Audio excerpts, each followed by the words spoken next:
Hey everybody, welcome back to Touchy Reactions. Fans of Sabaton, it's a special day. We got a new song just dropped out of the blue. Not only that, we got a new history that also dropped along with it. We're going to be checking out the latest song from Sabaton called Father. Got two videos we're going to be watching tonight. The first one's a lyric video, which congratulations to this guy for putting up the lyric video this quick. Iron Thunder lyrics, killing it.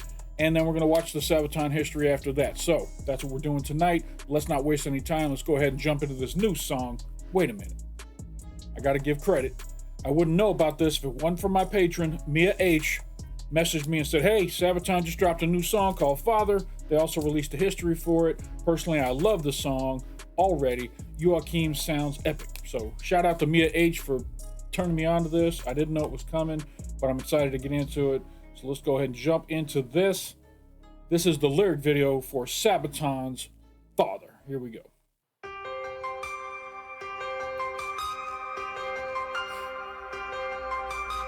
So is this their next album, Weapons of the Modern Age? I'm guessing. Maybe this is the first track off the new album.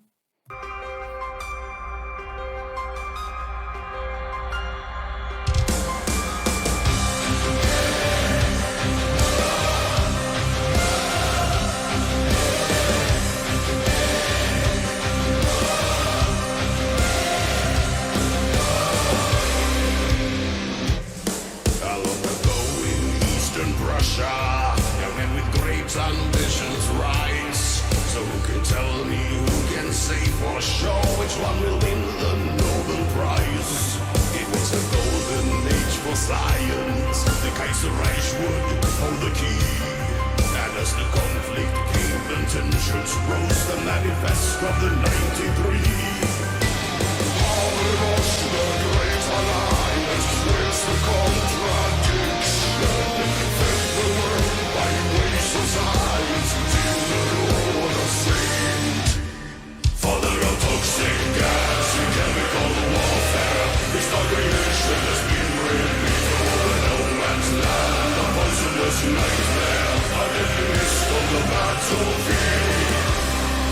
All right, so this sounds like we're talking about the person who invented the chemical warfares that were used, or the chemicals that were used during chemical warfare to gas the opponents across no man's land. I'm guessing that's World War I. That's what my guess is what this is about. Joachim's voice does sound very different on this, very deep. I don't know if he's using an effect on it or not, but that's very deep. I like the piano in this song. It's very cool. And the guitars are heavy as they always are. So let's go ahead and jump into the next verse, see what this sounds like. Versions of ideals of science, those words of alienated wife.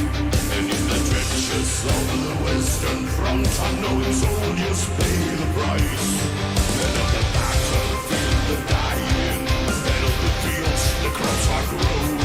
So who can tell us what is right or wrong? That's all morality alone. Almost the great alliance, where's the contradiction? Defend the world by ways of science, see the Lord of Saint. Father of toxic gas and chemical warfare, his creation has been released over no man's land. A poisonous nightmare, a deadly mist on the battlefield. Father of toxic gas and chemical warfare, his creation has been released over no man's land. A poisonous nightmare, a deadly mist on the battlefield. There was a line in there that talked about how the crops are growing and he fed people. I wonder if this scientist originally was a agricultural scientist that created new fertilizers and stuff like that to help agriculture grow or that kind of thing. And then once the war started, they used his training to create chemical weapons to use against the enemies. I'm guessing that's what this is. I don't know this story, but Sabaton's doing such a good job of telling it that I think that's what this is about.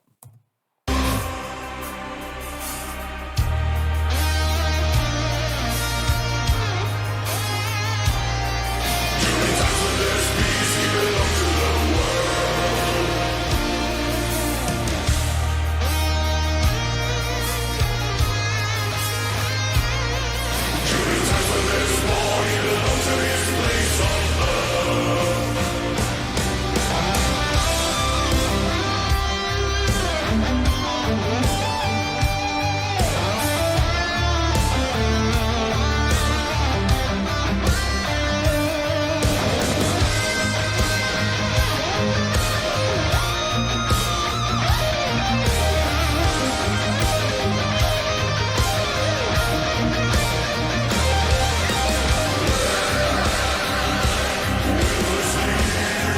before we get away from that guitar solo, I want to talk about what I heard in there. That whole first part of the song was in minor keys, and it sounds like in that guitar solo, it switched up into major keys with a lighter feel to it, and then it did a key change a couple times. Just an interesting choice. I wasn't expecting it. It was kind of jarring to hear that switch from minor to major keys.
Love this piano. Love the piano.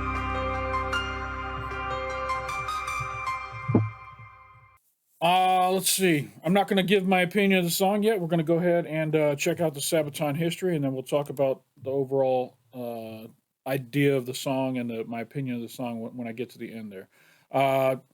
Real quick, though, shout out to everybody that's been supporting the channel, liking the videos, commenting down below, subscribing, joining the Patreon. Thank you all. I appreciate it very much. It's been helping the channel grow.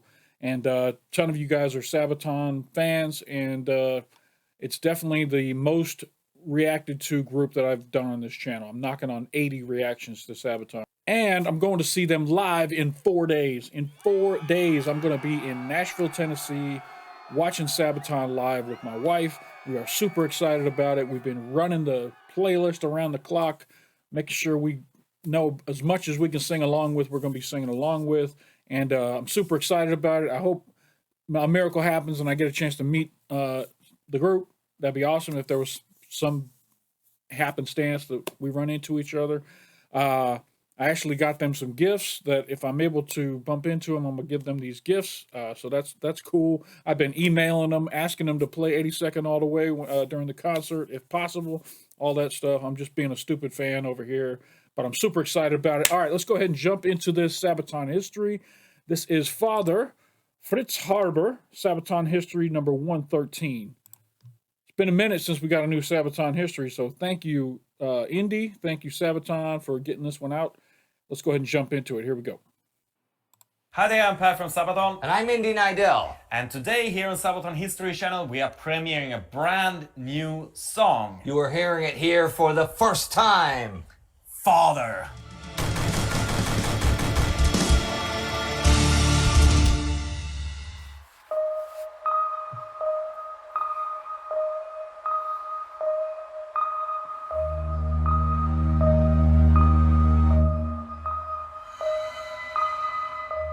Not every legacy is easily distinguishable as good or evil. Sometimes it's more like the light of a candle. The brighter it shines, the longer it casts its shadow. The master chemist Fritz Haber's accomplishments have lifted humanity up as a whole. Well, this guy looks like right out of a Bond movie villain, the way his hair is, his glasses are interesting. This particular photo makes him look menacing, especially with this music going right now. It's crazy. Helping billions of people, yet also caused terrible, agonizing deaths and lifelong suffering for hundreds of thousands of others. It is a legacy seemingly caught between ethics and science, between idolization and condemnation, between home and exile, yet also true to his own credo, in peace for mankind, in war for the fatherland.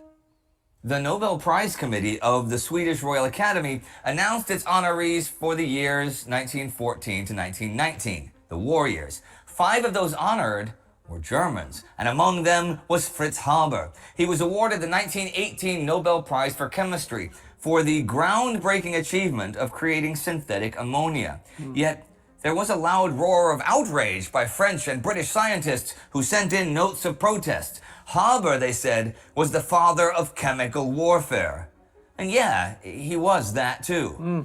Fritz Haber was born in Breslau, Prussia in 1868. His father was a wealthy Jewish businessman who supported early on his son's interest in chemical experiments. Haber studied organic chemistry and physics at the university in Berlin, where he graduated cum laude in 1891 and reached full professor of physical chemistry in 1906. Already then, he was making great strides with his intellect and drive, while boasting that he had never attended a single lecture on physical chemistry except for his own. But he had yet to find his niche. From gas phase chemistry to electrochemistry, his interests were not limited to a single field of research. This would change when he was confronted with what was considered a classic problem, the Malthusian trap, which holds that growth on our planet had a limit since people multiply exponentially and resources arithmetically, and that the Earth's soil could only feed and sustain a certain number of people. Chemistry and the production of potent fertilizers challenged the Malthusian nightmare. But the question of how to artificially replenish agricultural soil with nitrogen that in turn could be metabolized by plants remained unsolved. For the ambitious Haber, this problem presented the perfect opportunity to leave his mark on the scientific world.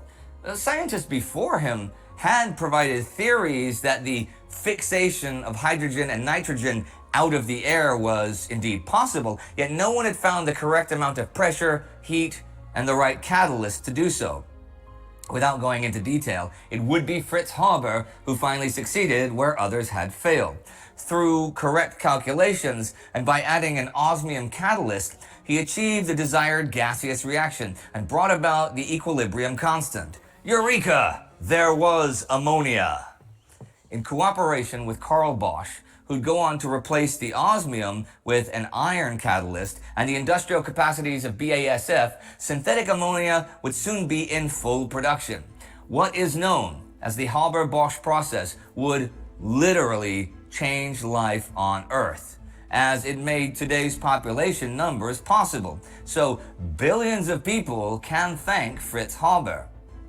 Even at the time, his discovery elevated Haber to the top of the pops in Germany and beyond. And in 1911, as a group of prominent scientists from the Prussian Academy were thinking of creating an institute for the elite of Germany's intellectuals, it was Haber who was proposed as one of its directors.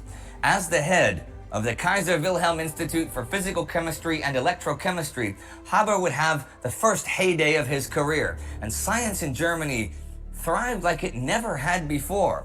Like all good things though, the era of scientific prosperity came to an end, but quickly.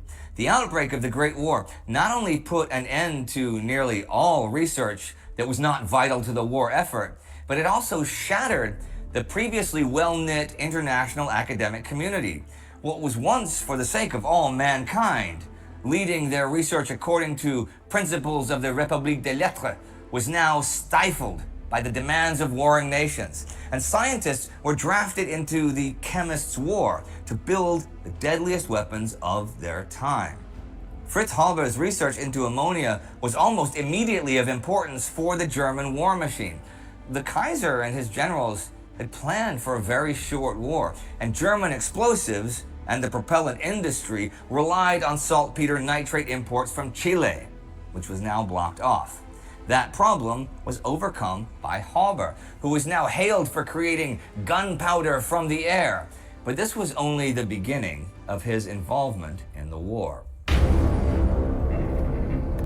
So what a mental conundrum he must have been going through. Here he is celebrated around the world as being someone who's able to feed and give life to millions.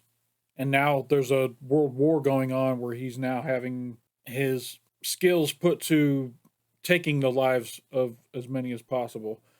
It's such a extreme on either end. You know, you win a peace prize and then you devote your skills to killing as many humans as possible with your chemistry and your skills. It's just a mind fuck. It's crazy.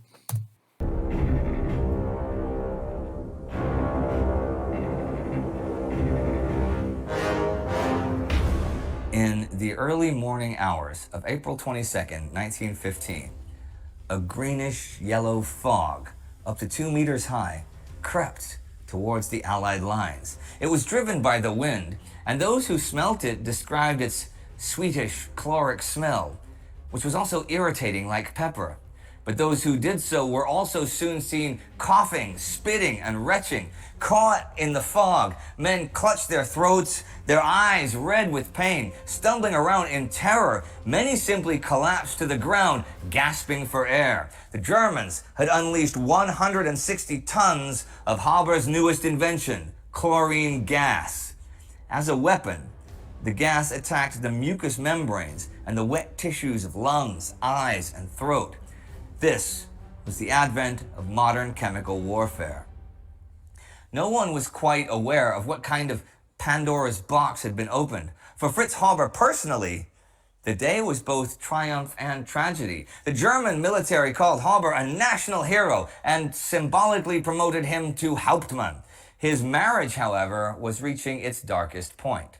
Like her husband, Clara Haber aspired to leave her mark on the scientific world. She was even the first woman to get a doctorate in chemistry at the University of Breslau, with her thesis on the solubility of heavy metal salts.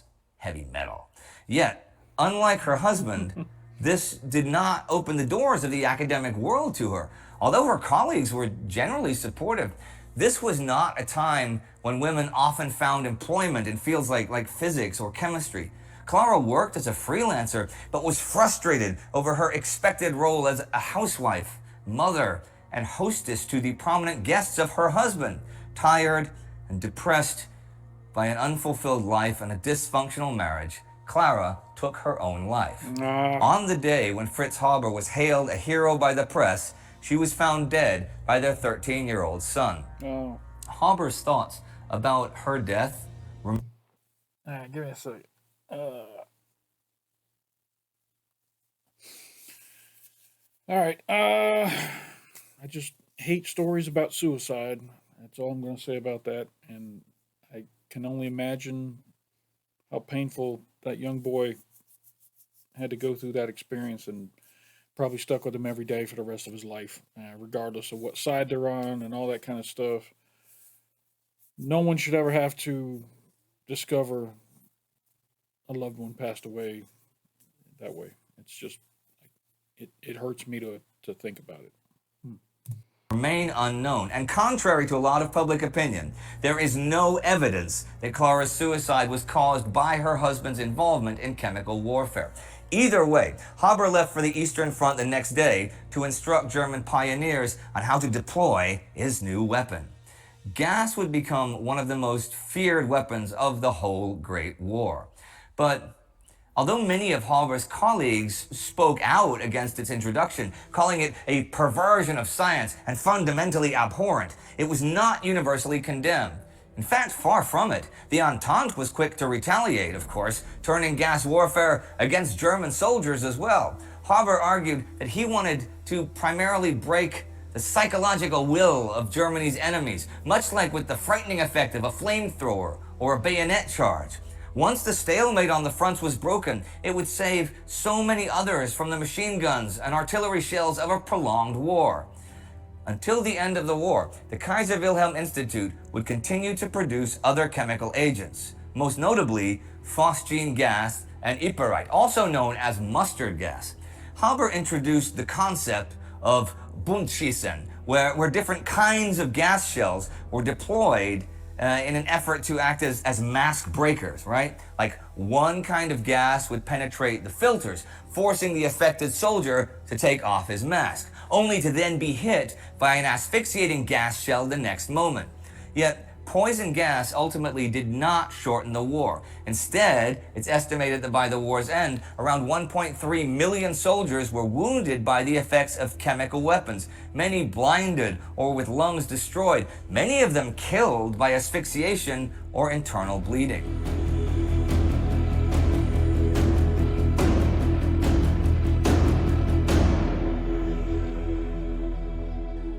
armistice saw the Entente publish a list of around 900 alleged war criminals they wanted to bring to trial. Haber, as the father of chemical warfare, was among the most wanted. The Hauptmann quickly got out of his uniform and fled to Switzerland. But the charges against him were soon dropped and returned to his institute in Berlin.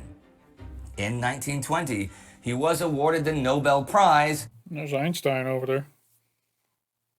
Yeah, I'm helping. For his ammonia synthesis.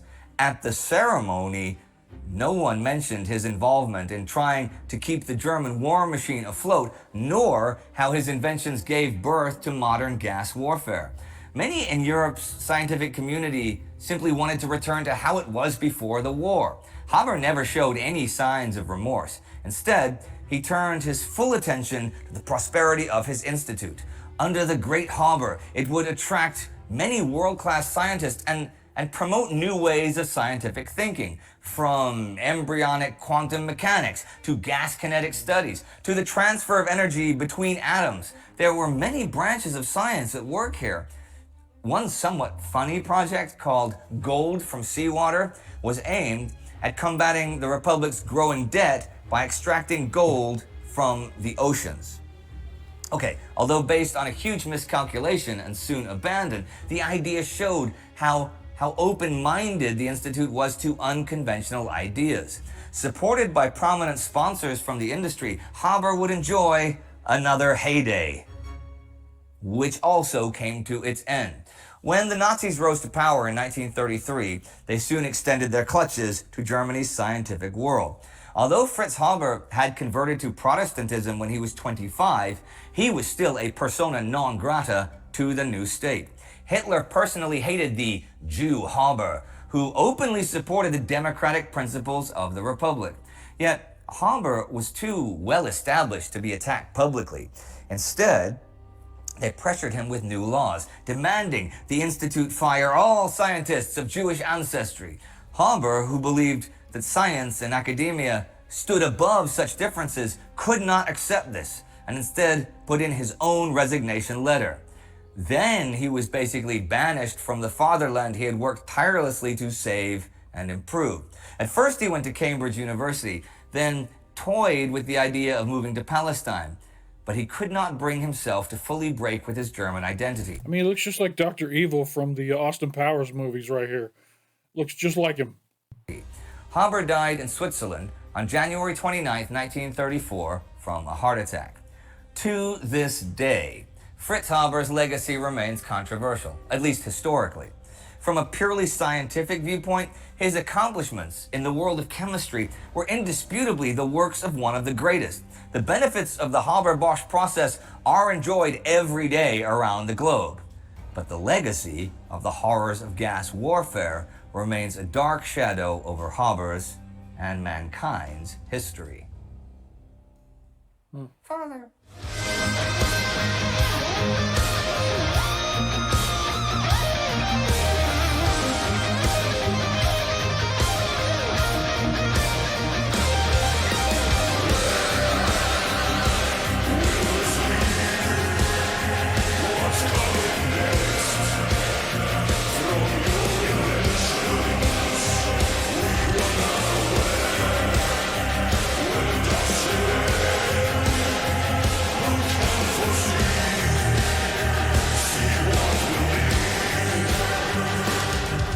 Okay, Per, this song is not on any of the albums. Go. All right, it's actually like this. So we know that you like a lot of songs from the Great War, and we did as well. And it's a massive, Huge undertaking. Yes. Huge concept. a huge concept, and there is a lot to sing about. Yeah. We knew already when we had finished the Great War that we needed to cover the Christmas truce. But eventually, because of the pandemic, that led to the entire war to end all wars. But we were still not ready with the pandemic, so we still had time on our hands. We were not touring. And we actually recorded more songs. Yeah. And then we felt these belong in the same universe. This also belongs in World War I. And it will extend throughout the entire tour with new releases that's connecting to the album tours. Yeah, so the album, the album's been out for a while, the second Great War album, War to End All Wars. And so this is extending the theme even further. Yes. So we recorded 3 more singles and EPs. Yeah, well, singles. And they're gonna be bundled into EPs, connecting them. So the first one that's come out, this one, Father. Father. It's obviously about inventions in war.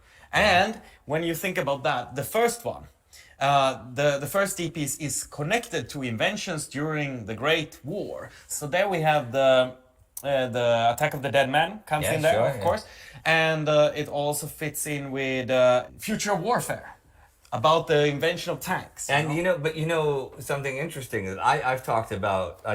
So does that mean we got 2 more songs coming during this tour? They're going to drop 2 more songs on us? I hope that's the case.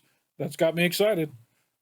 In the Great War, the incredible technology leaps during the Great War, not just poison gas and stuff, or even tanks, but in many ways, the world went from 1870 to 1940 in 4 years. They had mobile X-ray machines, right? Which, how many lives did that save? Yeah. You had the femur splint, which if you had a broken femur, your thigh bone, in 1914, you had a 90% chance of dying and a 10% chance of surviving. By 1918, it was a 90% chance of surviving and a 10% chance of dying. No, but it's interesting that this is the first, that this is where you start with your, let's say, extended play. Yeah. Of that. Yeah. And it's gonna go on, and in the next, let's say, year, we're gonna release a couple of more. Okay. So Which I don't know what those are, Yes! Woo! by the way. I don't know what those are yet. they are still secret for most people. Let's say we have a song about a hero. Yeah. And then we're gonna call that EP Heroes of the Great War. Okay, and cool. you can guess a couple of them maybe who's gonna be on that. I think it's a whole bunch of heroes of the Great War. Yeah. And some of our previous songs that's gonna fit into that as well. Oh, okay, so it's really tying the whole knot. It's tying up, and it's also to help a lot of people who missed a lot of songs Yeah. to rediscover them, to have a chance. I mean, To go back, so because like we're Carton gonna, de Viart and yeah, stuff like that. exactly Sure, like sure. that. So Okay. we're gonna reactivate some of the songs, Yeah. release new content related to some of the songs, Okay. and focus a little bit more on them around the release of the E EPs. But back to Father, the song, but not really the song, more the name. I mean, it's a fairly common-ish name for a song and stuff. I mean, you're not the first band that's ever had a song called Father. That is true. We sing Father Vår in Carolinens Of course, bön. that's true. That is true. And we sing Our Father, who art in heaven. But maybe you had some other song in mind. You know me too well, Per. You know me too well. But I was thinking about Glenn Danzig. That's Mother. Yeah, I know. But that's what I'm thinking, Father and Mother. You see what I mean? Ah, okay. That's it. And Pink Floyd, Mother from Dark Side of the Moon. So, but you've got the 2 mothers. You've got Father and you've got Father Vor, and you've got Papa Don't Preach by Madonna. Stuff. But wait, okay, can I hijack this episode for just a second? Okay. Do you mind? I'm just gonna hijack this for a second.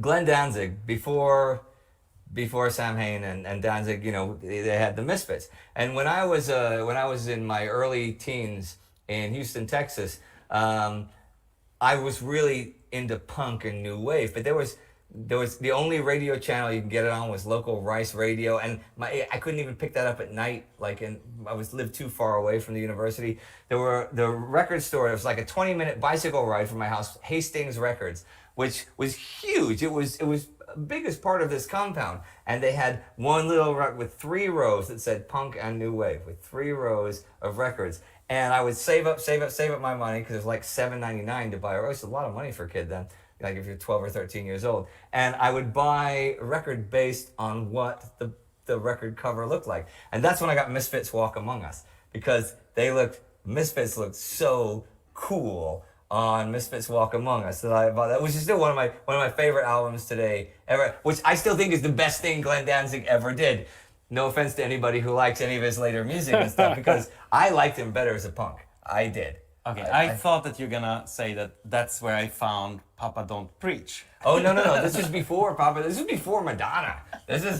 Madonna was still the drummer in the Breakfast Club then. By the way, there's your trivia for today. Before Madonna became Madonna, she played drums. She was a drummer. She played drums in a band called the Breakfast Club before Madonna became a... Well, so if somebody says, well, what instrument does Madonna play? You can go, drums. But, And now, if we can hijack back this. yeah, you can hijack it back. Sorry, to father, this- to Fritz Haber. To Fritz Haber. Yeah. And We haven't mentioned him yet today. no, we haven't mentioned him. Does he need a mention? I mean, how do you feel? Like, is it controversial for you to talk about it? The thing is, okay, there are throughout history, there have been people that are complete, absolute, amoral, not even unmoral, amoral, with no moral compass. People who have done great for humanity, and I think Fritz Haber is one of those. The fact that there's no remorse for creating weapons that murdered in a horrible way, being shot in the head, you die. Poison gas, you can have another 60 years with half a lung and with your eyes burned out and stuff like that. But you cannot deny that synthetic ammonia is one of the great discoveries of the 20th century. Yeah, I mean, he absolutely deserved, in pure scientific terms, he deserved the Nobel Prize for it. Yeah, Hitler was a painter too. I'm sure those paintings were nice to look at. Oh man, how do you weigh? Do you just do the math? How many lives did you save versus how many lives did you take to determine the man? I don't think you do. I think I don't know. Because if he was just creating hand grenades or bullets or guns or bombs, would we still feel that he did something as terrible as he did? Or is it the fact that it was poison gas, chemical warfare, does that make it that much worse? I don't know. I don't know where I stand on that. Let me know in the comments where you stand. Is this man a hero? Is this man a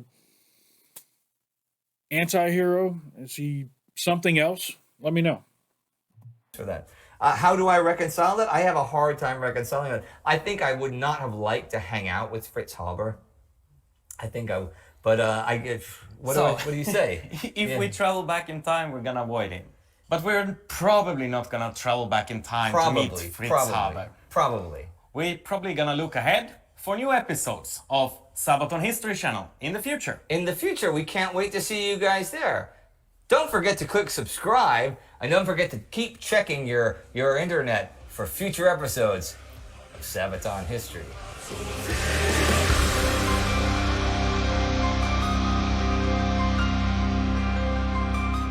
Thanks for watching. Click that little bell so that you get updates when we release new episodes. And thank you for subscribing. All right. As always, please support Sabaton History on Patreon. Maybe we can get them to start cranking out more episodes quicker. They still got a lot of backlog to get, in my opinion, especially off this new album.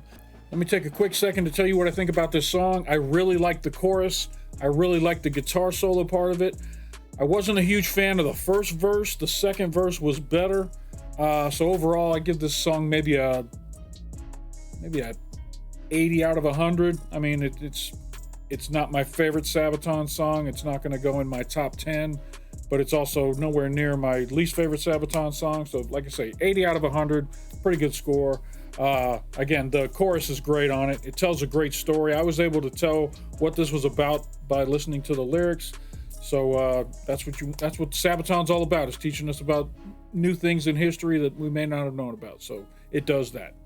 All right, this was great. I really enjoyed this. It was a nice surprise that I didn't think was going to happen today. Shout out again to Mia H for letting me know this was going on. I would have just been oblivious to it until the messages started coming in. So I'm going to go ahead and edit this and get it out today.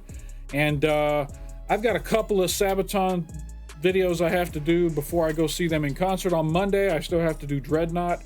I still got to do Gott mit uns, because those are going to be on the set list, so I want to make sure I see those. I'm also going to be doing a marathon of Epica songs, probably going to watch 3 songs per reaction video so that I can get through the 9 songs that are on Epica's set list before Monday as well. So I got a bunch of metal to listen to this weekend. Going to be recording a lot of videos. So stay tuned to Touchy Reactions. Also on the 8th of October, I'll be releasing my vlog from the Sabaton live concert that we're going to next week. So tune in next Saturday for that. Is it next Saturday? Yeah, next Saturday, tune in and check out the vlog. You'll be able to see what happened when we went to Nashville to see Sabaton for the first time. So I had a great time with this one. Just want to say thank you to everybody. If you liked the video, give me a like down below. If you're not already subscribed, come on over, subscribe. I've got over 75 Sabaton reactions on this channel. Come check them out if you haven't done so already. Thank you to all my patrons. There's a patron link up in the corner. Come on over and join the Patreon. You'll get 30 days worth of content right away. And I think that's all I got for this one. So hey, I appreciate you stopping by, and don't forget to come on back.